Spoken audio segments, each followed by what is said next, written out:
എല്ലാത്തിനും വില കൂടുതലാണല്ലോ. വിലയില്ലാത്ത മനുഷ്യനാണ്. സാധനത്തിനും വില, നേതാക്കന്മാർക്കും വില, തൊഴിലാളികൾക്കും ഒരു വിലയില്ല.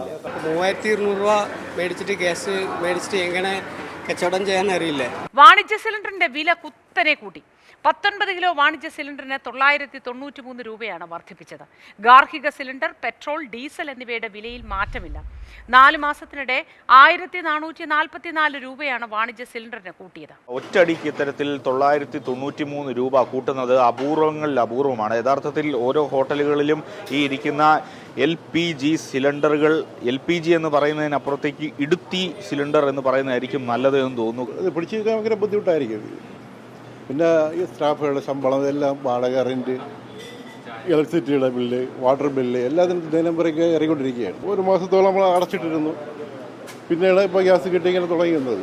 പണ്ട് 6 പൈസ 7 പൈസയ്ക്ക് ഒരു ദോശ വാങ്ങി കഴിച്ചിട്ടുണ്ട്. ഇപ്പോൾ ആ ദോശ 12 രൂപ അല്ലേ, 12 രൂപ. പോകണം, ഇത് ഒരിക്കലും താഴോട്ട് വരില്ല, ഇത് മുകളിലോട്ട് പോകേ ഉള്ളൂ. അറിഞ്ഞാണല്ലോ ഗ്യാസ് വില വർദ്ധിച്ചത്. അതെ, രാവിലെ ഇത് ഭയങ്കര ഷോക്കായി പോയി. 1000 രൂപ കൂടിയെന്ന് വെച്ചാൽ ഒന്നും ചെയ്യാൻ പറ്റില്ല രീതിയാണ്. ഇപ്പോൾ തന്നെ ഗ്യാസിൻ്റെ ഇത് പ്രശ്നം ശരിയായി കൊണ്ട് വരുന്ന റേറ്റ് കൂട്ടേണ്ടി വരും. 10 രൂപ കൂട്ടിയാലും മുതലാവുമെന്ന് അറിയില്ല. ഊണ് എല്ലാം കൂടി കൂട്ടേണ്ടി വരും. ഒരു ദിവസം ഒരു നേരം കഴിക്കുന്നതിന് 100 രൂപ 150 രൂപ ഏകദേശം വരുന്നുണ്ട്.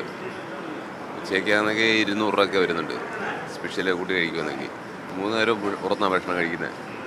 ഒരു ദിവസം ഒരു 500 രൂപ 600 രൂപ ഏറ്റവും കുറഞ്ഞത് വേണം ഒരു ദിവസം ചിലവിന് മാത്രം. വില വർധനവുണ്ടാവുകയാണെങ്കിൽ ഹോട്ടലിലേക്ക് ആളുകൾ എത്തുന്നത് കുറയും, കച്ചവടത്തെ ബാധിക്കും. അത്തരത്തിൽ വലിയ ബുദ്ധിമുട്ടാണ് ഇനി ഏതായാലും ഉണ്ടാകാൻ പോകുന്നത് എന്ന കാര്യത്തിൽ സംശയമില്ല. വലിയ ഇടുത്തിയായിരിക്കുകയാണ് ഒറ്റയടിക്ക് ഈ 1000 രൂപ കൂട്ടിയ തീരുമാനം.